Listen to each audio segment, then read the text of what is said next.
I think somebody needs to invent a glass which can be put on a slanted podium like this. Oh, okay, thank you.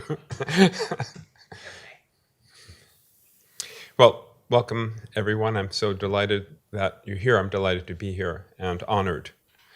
And I want to give a shout out to Father Charles Trueholz, of course, and then the president of my university, Peter Kilpatrick. I'm deeply honored that you're here, Peter. I want to begin this talk with thanks. So first, thanks to Angelica Tom for suggesting that we have this book launch.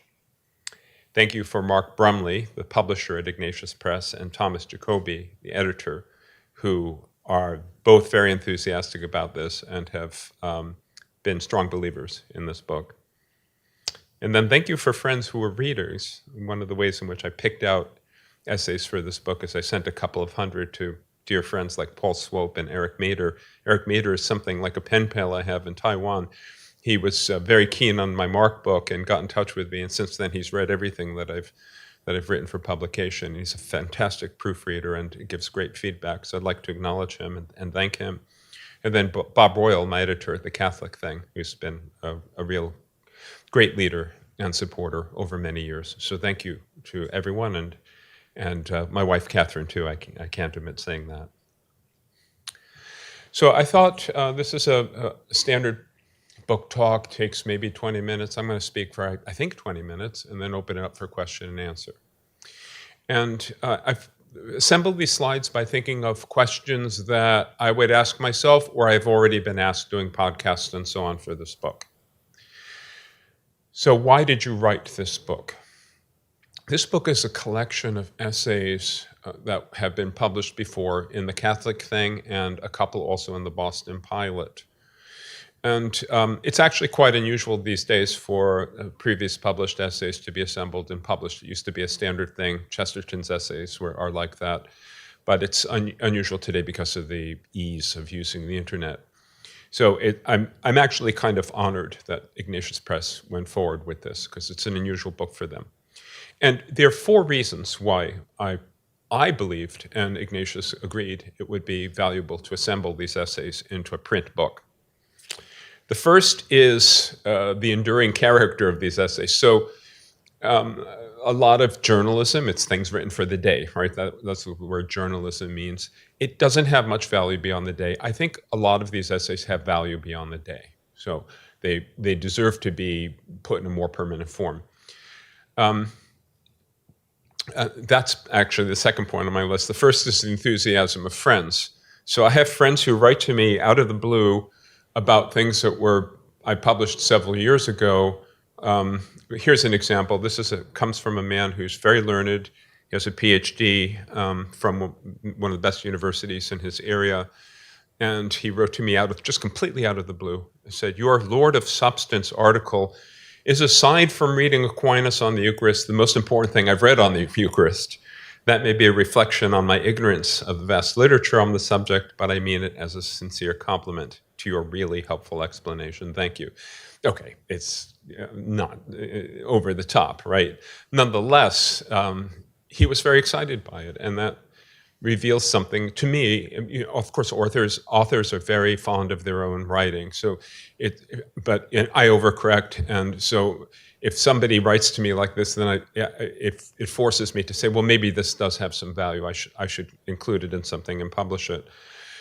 And then a print book makes things easier to share. You can take this book and hand it to a young person, and then also by assembling the essays, you can see connections among them. And the connection that becomes apparent, and it's reflected in the subtitle of the book, is this idea of romance, and romance in everyday life. I'm going to say something a little bit more about that. So, next question, what is its core message? Well, it's an assemblage of 50 essays. Does it have a core message? Well, yeah, I would say it's this, that spiritual childhood, which we know is advocated by all the great spiritual writers, does not mean solely the childhood of somebody maybe playing with trucks on the ground or Legos or with a ball outside in the yard, but it also extends toward what we would call adolescence and young adulthood.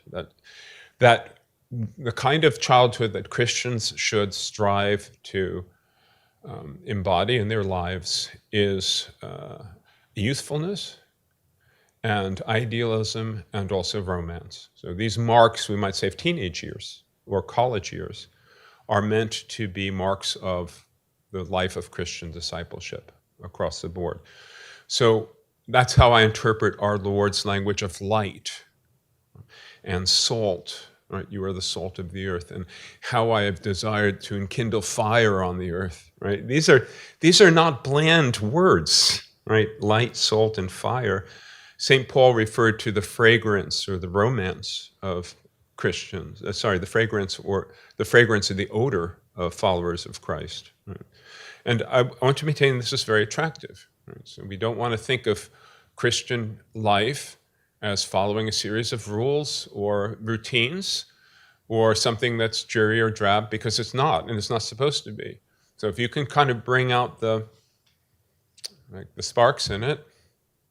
I was thinking in connection with this yesterday, I was grilling something for my family, and C.S. Lewis talks about how the love, which is enduring, is kind of like a charcoal fire which you light and it's in flames and so on, but then it calms down and the coals are hot. But if you look carefully, the coals are not simply hot; they're actually pulsating with heat and color and throwing off sparks. Right.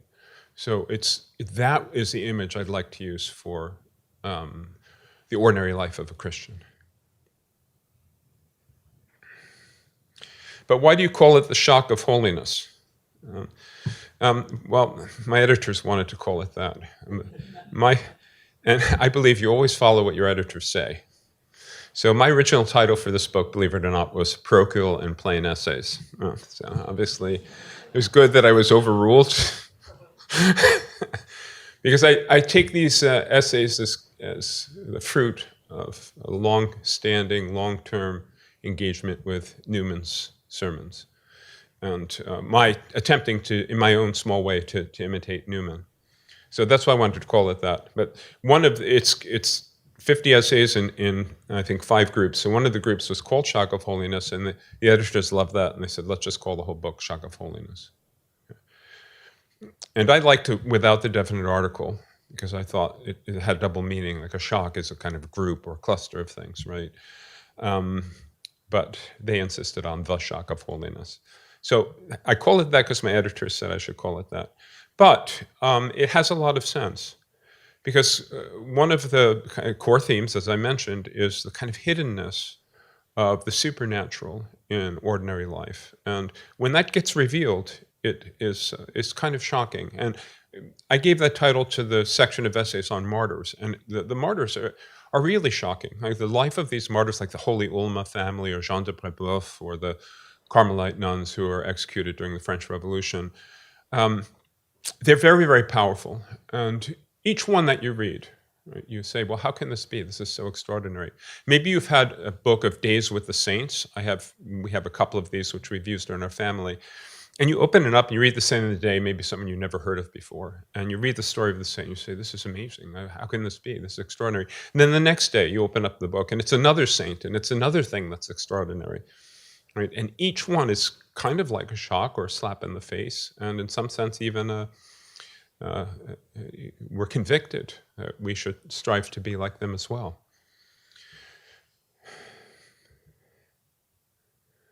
So the subtitle is Christian Romance, and what do I mean by that? I've been thinking a lot about this because the book that's in the works, of several are in the works right now, but another one that's in the works is on the Gospel of Luke. I've written 3 books on the Gospels, and this would be the 4th Gospel book. And I want to understand the Gospel of Luke as the Gospel, the Pauline Gospel, the Gospel that's been informed by Luke's association with St. Paul. And Paul I view as a great romantic. And so I've been thinking a lot about what I mean by calling it Christian romanticism, right? And is this a justifiable language to use? And vindicated, my Ignatius editors pointed out that Tolkien had written in this letter, very famous letter to his son, that all of romance is contained in the Eucharist. Right? So I think of Tolkien, who's the great romantic writer of the 20th century, as supporting my approach here. So what are the elements of Christian romance? Well, first, a belief in the openness of possibilities, that God is capable of doing anything, that every word is possible for God, right? As the angel says. Chesterton expounds this brilliantly in an essay called The Ethics of Elfland, which I believe is in Everlasting Man. Is in Orthodoxy. Thank you.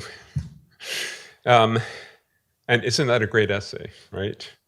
The notion of quest, adventure, journey, that humble things are given great tasks and powers, like hobbits in the ring, in the Lord of the Rings, that there are ranks and orders. This is what drew Mark Twain to the story of Joan of Arc, that in medieval life, everything was in an order. There's kind of a hierarchy, that one is expected to show loyalty amidst tests, that daring and wagering all are looked for and valued, that one lives out of oneself somehow. This is a very noteworthy mark of St. Paul. I have been crucified with Christ, and the life which I now live, I live by faith in Christ. He's identified with Christ. He lives outside of himself. Technically, this is called ecstasy. And then the end of everything that you're doing is some kind of beautiful object, a beautiful lady, of course, in the chivalric tales of the Middle Ages, but something beautiful. So I think these are the main ideas of Christian romance. And I think they can all be traced back actually to the aspect of sacrifice, but that's a philosophical discourse which I don't want to give you right now. And so I think there are various types of romanticism in history. There's Christian romanticism, which I'm interested in, which is sound and sober and edifying. It builds up. And it's also calm at the same time as being romantic. And it's originally Jewish. This is a Christian appropriation of something that's Jewish. You see this in the Magnificat of Mary and the Song of Elizabeth and Zechariah, right? So there's the romance is already there. But this Christian impulse gives rise to chivalric literature, the ideal of courtly love, the so-called romantic movement of the early 1800s, the roman, the novel, with a narrative form, plot, and development, and then what we call romance today, romantic shows or comedies or stories. It all has its source in Christian romance, in my view. And in favoring this word romance, I've been avoiding the word enchantment, right? So someone like Rod Dreher is using the word enchantment a lot. There's a widespread sense that we need something like enchantment, people will say, in ordinary life. Wonder is a good word, but enchantment has suggestions of magic and spells, and I think it should be avoided, actually, even if that original sense of the word has largely been lost. Okay, something else that's been asked of me is, how did you acquire this outlook? Well, as I said, by reading Newman's Parochial and Plain Sermons. So in Newman, there's a wonderful statue of Newman in this building. You find somebody who recovered the spirit of the church fathers in Victorian England. It's a fairly extraordinary recovery and reclaiming of Christian life. The writings of St. Pope John Paul II, especially in his appeal to young people and his dealings with young people when he was Archbishop of Krakow. A book called A Severe Mercy by Sheldon Van Auken, which is an extreme of Christian romanticism. And Van Auken understands that they kind of went too far with the romanticism, but still the ideal is very appealing. My wife and I have taken a phrase from this book, and we use it all the time, that Sheldon and his wife, what was his wife's name again? Does anyone remember? It'll come back to me. They used to say to each other, a cup of water in the night. Right? So it stood for an ordinary task. You bring a cup of water to somebody, but in bringing a cup of water, perhaps in 2 a.m, somebody asks you, maybe they don't even want a cup of water, but you do it because it's like a task that a knight would do. It's like just a sign, and it's beautiful, right? A sign of affection and love. The phenomenon of courtship, I'll share with you a personal story about this. If you've read Appalling Strangeness of the Mercy of God, you know that I was married before, and my late wife and I met in college. We weren't Christians at the time, and there was nothing like courtship in our relationship. It was kind of the standard thing, right? I, near the end of her life, I was at St. John's College in Cambridge. I was invited to high table by Malcolm Schofield, who's a very dear friend and great scholar. And at these high tables, they serve really excellent wines. And the wine they served was Chateauneuf de Pape. So Malcolm held up the bottle and he said, Chateauneuf de Pape, I courted my wife with Chateauneuf de Pape.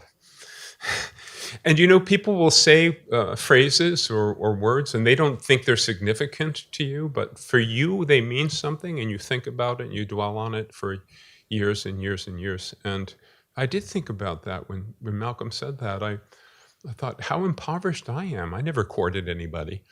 And, just kind of jumped right in the sack, and, that's the way it went. And we were pagans. So I had a second chance. God gave me a second chance. My first wife passed away, and I really did court my current wife, Catherine, and we really played it up. The courtship was a big deal for us, and we understood what it meant, and we understood the significance and the meaning of repeated acts of requesting the gift of the other person, and repeated contemplations of giving the gift, which is consummated, of course, in holy matrimony. Yes, that was a school for me of romance. And then I also need to give credit to Saint Josemaire Escrivá, because when I encountered his teachings in Opus Dei, I was a graduate student in philosophy at Harvard and an analytic philosopher. I loved mathematical logic. I loved philosophy of the foundations of mathematics. I was a fairly ethereal person. I was a fairly emotionless person, you might want to say.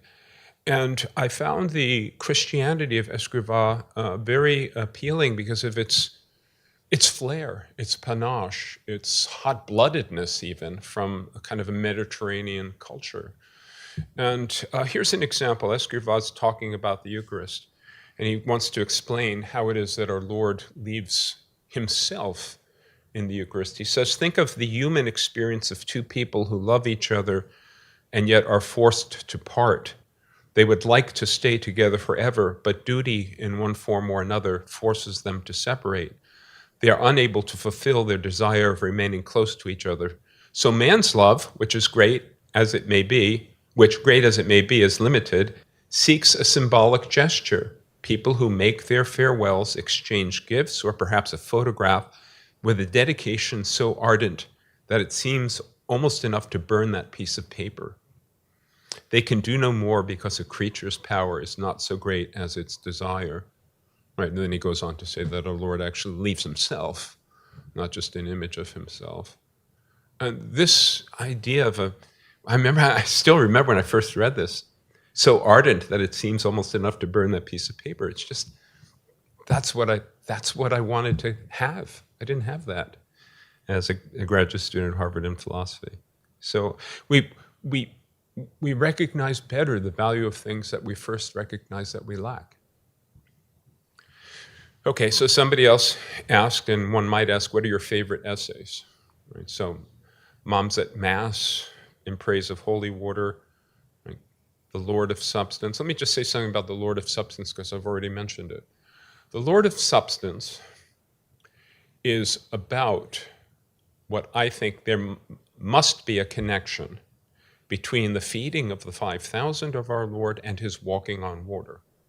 Because the very day that he feeds the 5,000, he goes up into the mountains and tells his disciples to go out into the boat and cross the sea, and they leave without him. So it's clearly quite deliberate that he's going to approach them later on by walking on water. So the two things take place on the same day in conjunction with each other. Do they have a connection? Why? Why would he do this? Right. And here's my answer. My answer is this. Logically and philosophically, if a being is capable of doing one miracle, say straightening out the hand of the withered arm in the synagogue, or making a leper clean instantaneously, That being is capable of doing any miracle. Raising the dead, giving sight to the blind. Nonetheless, our minds and our imaginations are narrow, and we need demonstrations that our Lord is capable of working miracles in each kind, giving sight to the blind, curing different types of sickness. Right? Now, suppose you needed a demonstration that he had power over substance. So what I mean by power over substance is the power to change substance, like change something in what it is. What kind of miracle would show that? Right? Well, I suppose he might, take a brick and point to it and turn it into gold. Right? I suppose you could do that. But suppose he wanted to change something into another substance while making it seem as though it was the former substance. How would he do that? Now, in the ancient Greek world, there were just 4 substances: earth, air, fire, and water. That was their simple theory of elements, right? And you can't walk on fire, you can't walk in the air. The only thing you can walk on is the earth or the sea or water, because they have planar surfaces, right? So you could, by walking on water, it's preserving the appearance of water, make it solid. Right? How exactly was he walking on water? Was he suspended by ropes? Was there some kind of suspension? Was it suspension on water? No, the water had a kind of firmness to it. So anyway, I argue for it better in the essay than I do now, but my view is that he needed to and wanted to demonstrate that he had the capacity to change the substance of things while keeping the appearance of them the same, which is transubstantiation, which is what is going to take place in the Eucharist, of which the feeding of the 5,000 was a type.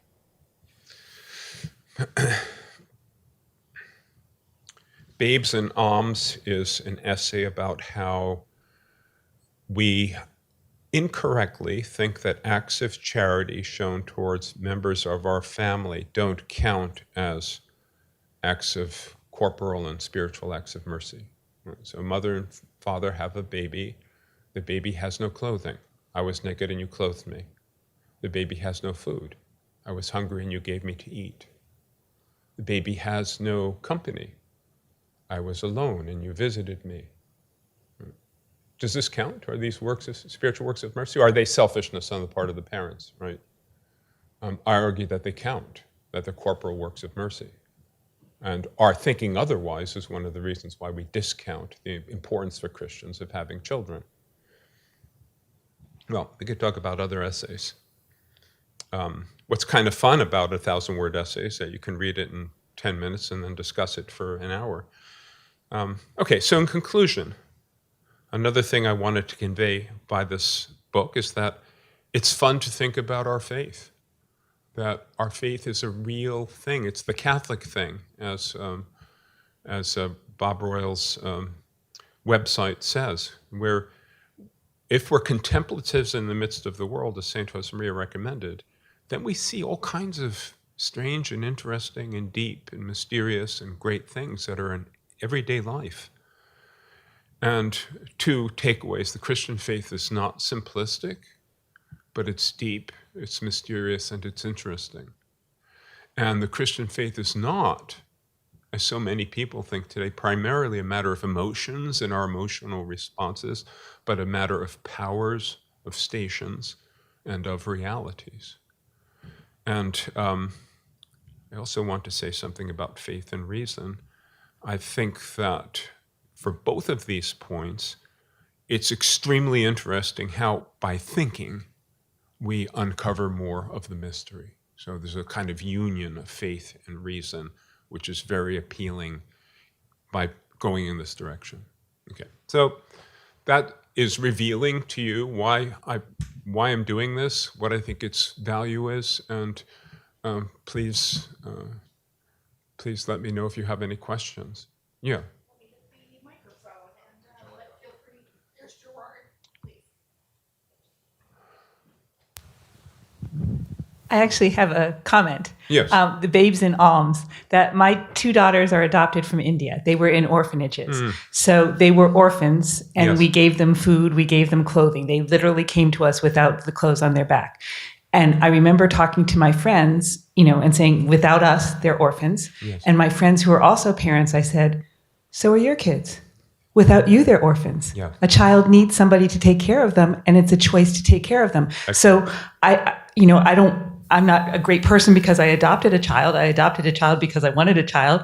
But I'm doing the same thing that every other parent is doing.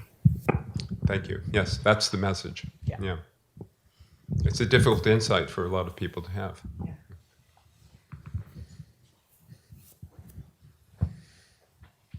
Over here. Thanks. What's the purpose of your book a bit about helping people out find their way into Christianity, or is this only meant for people who were clearly part of an educated following to begin with? I think both, because I think this presentation of Christianity is very appealing, very attractive. But I don't think it could be both just by somebody, it's unlikely to be somebody just picking up a book off the shelf and reading it. More likely something like a friend gives it to a friend and says, look, I think this essay, and this essay are probably ones you'd find interesting at the start. Would you like to read them? We can talk about them. And I just also want to ask you, who would you like to read this? Who would you like to review this? You. This is where it points with me. I always have in mind, and it's kind of a silly thing, a Google engineer. Right? So I think the Christian faith is really interesting and intellectually interesting and compelling, and I want it to appear so to my kind of type of a very intelligent, smart, maybe a secular person as a Google engineer. So I would like an average Google engineer to read this and say, wow, this is really interesting. Like I have to give more credit to this Christianity than maybe I have before. Elon Musk would be a good start. Can I ask you one question? Yes. Do you know that Sergey Brin, the co-founder of Google, went to the University of Maryland before he ended up at Stanford, meeting Larry Page? So he apparently wrote a dissertation for Google while he was here. That's my understanding. He was here at College Park. So I think it would be wonderful if you could catch up to him and say, well, Yeah. you're not just the average Google engineer. It would be great if you do a review. Well, there you go. Well, go Terps.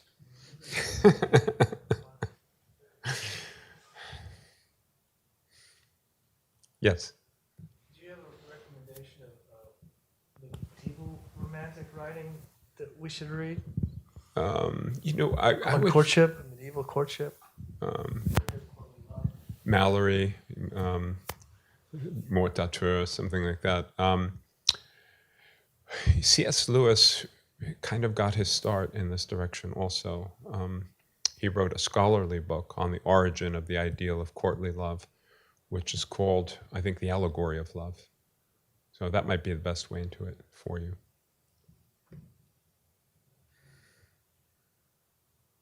Yes. Michael, where best to introduce this in the college curriculum? I'm assuming somewhere in the core curriculum, but where best to insert it? This notion of romance and beauty and attractiveness.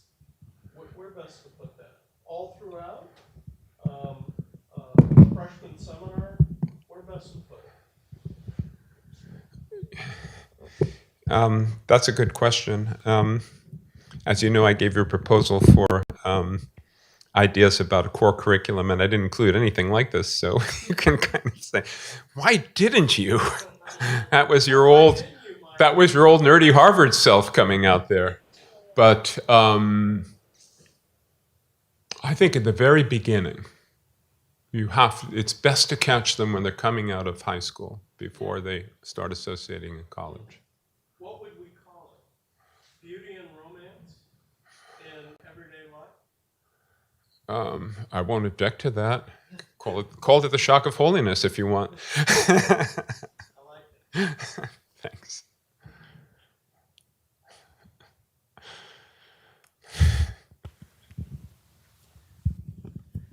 Thank you for introducing the book, and thank you for listening to your editor and untitling it The Shock of Holiness. I came because of the title and the cover page. So you mean if it were parochial and plain essays? I wouldn't be here now. Yeah. No, it's a beautiful cover too. I think it's fabulous. The book is just beautifully designed. Yeah, and it's so enticing. And I mean, I definitely think living life with God is terribly exciting. And you can look at the lives of any of the saints. Like I've been really looking at Maximilian Kolbe a lot lately, and just these incredible stories. But are we Christians? Are we failing somehow? Because I don't think we go about our everyday life acting like, we're living a exciting romance with Christ. I think if people looked at us, maybe are we failing to kind of portray this reality? Well, yes, we are. Right. So that's the first step. The next step is, how can we do better at that? Right. I think it requires a lot of interiority, and also trying to get free from sin, because sin depresses us and it makes us sad. So frequent confession, going to the Eucharist for grace, because we're not Pelagians, and also developing a certain kind of, Saint Josemaria Escrivá is very good for this too, the spirit, kind of a sporting spirit, so that when we make a mistake, it doesn't drag us down. We kind of write it off and move on, get up again like a kid. That's part of spiritual childhood. Yes, Dr. Kilpatrick. That sounds like the little elevator to God. What is that? Little. Saint Teresa's little way. Yeah, right. Well, I've learned, okay, it's not on my list, but spiritual childhood, yes. I've learned from Saint Therese. Yeah. Don't let sin drag you down. Jump into God's lap. Yeah. And throw your arms around him and say, please don't be sad at me. I'm not sad with you. Pete, It's our little way. Pete, it's also Scotty Scheffler's way, but it's called the bounce back quotient. You'll find this interesting. Peter Kilpatrick is a really fine golfer. He was on the golf team in high school. I pitched to Mark Brumley recently a book on Catholicism in golf, and he likes it. So I'm kind of putting together ideas for that. But this idea that you get a bogey or double bogey, and then you have to just begin again. Right, exactly.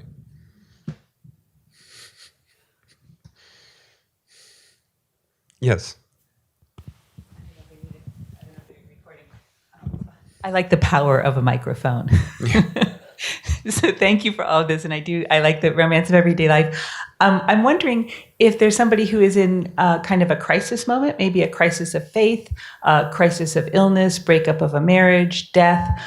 Is there any suggestions you might have for a person like that, how they could hook into this romance of everyday life when everyday life doesn't seem like it's really worth living right now? Well, I think everyday life has romance because of the cross. So I wasn't that explicit about that, but I don't think that anything that's good in Christianity we receive except through the cross.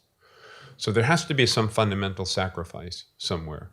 And I didn't go into this, I kind of pointed to, I think it's all founded in sacrifice. It's most interesting, and I was thinking about this connection with Luke, if I may say a little bit about this other book I'm working on, because you know about the four living creatures and their association with the various Gospels, and which one gets associated with Luke? Do you happen to know? Is it the lion? No. That's Mark. Venice. Man? Mark. No, Yeah. that's Matthew. It's Angel? the ox. The ox, okay. Now, the ox is, all the fathers thought it was the ox because it begins with Zechariah in the temple, and he's a priest, and the ox is related to sacrifice. Right? But if you think about it, the ox was the most important animal in a household, by a long shot. Right? It's like the family car and the front lawn and the back deck combined into one, like the ox. Right? And you could not, in the Jewish system, you could not sacrifice a wild animal. Like you can't go out and catch an animal and then sacrifice it. It has to come from your household. Right? So to sacrifice, and human sacrifice was forbidden, of course, but to take an ox was as close as you could get to sacrificing your entire family and your whole household to God.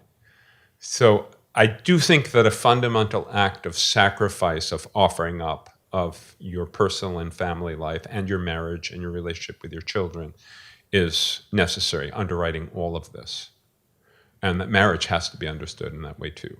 Like it's not a path of self-actualization. It's a path of crucifixion, if you will. And that sounds shocking, but we also know that joy comes through the cross.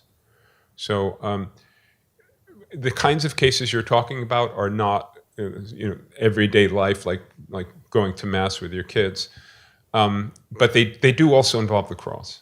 Right? And there's kind of a silly example of this, but I think it's not unrevealing. Do you know the movie Life is Beautiful?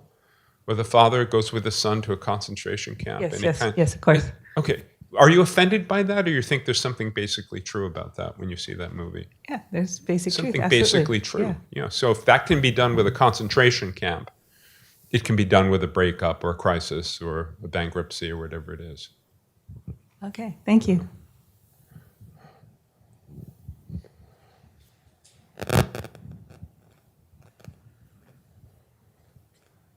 Any other questions? This is your chance to confront me with some challenging question that I can't answer. Michael may. Okay, we have one. Thank you. I was interested in your comment about courting because I don't know that anyone in America even thinks that happens. They think that's an old time thing from the 19th or 18th. Like the old Cracker Barrel emblem. Right. So, I mean, I know. is there really. something that people can read about the stages of courtship or the process of courtship that, I can't, it's never been a discussion that I've heard. Well, I think the Protestants are better on these kinds of things than Catholics are. They write a lot more practical books than we do. If I can make a plug for another book that's coming out in October, so you have to quickly get The Shock of Holiness and read that because my next book's coming out in October. But it's called The Company We Keep: True Friendship and Why It Matters. And there is a section on courtship in that book, but it's not what you're looking for. Yes, it is worthy of a small book. I think people will look at something like Severe Mercy and take lessons from it.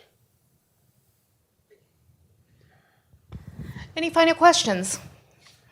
Okay, well, please give us some applause for Dr. Pakaluk. Thank you. Thank you so much for being here.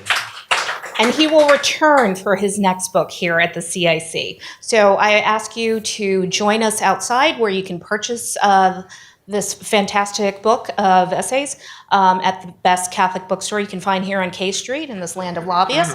And The closest bookstore to the White House. the closest book. Oh, yes, we're going to go. Closest Catholic bookstore to the Catholic White House. bookstore to the That's White right. House, exactly, as well as the Tabernacle here.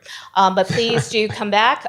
We have a series of events that are happening. Also, our gala will be next month, and then we will host Dr. Pakaluk back here at the CIC, but he'll be out there signing his books. We also have your wife's books. We have her lovely book. Since I forged your signature on checks, I suppose I could do the same on You books. could do the same, exactly. So we have every one of his books out there. But thank you so much, and come back.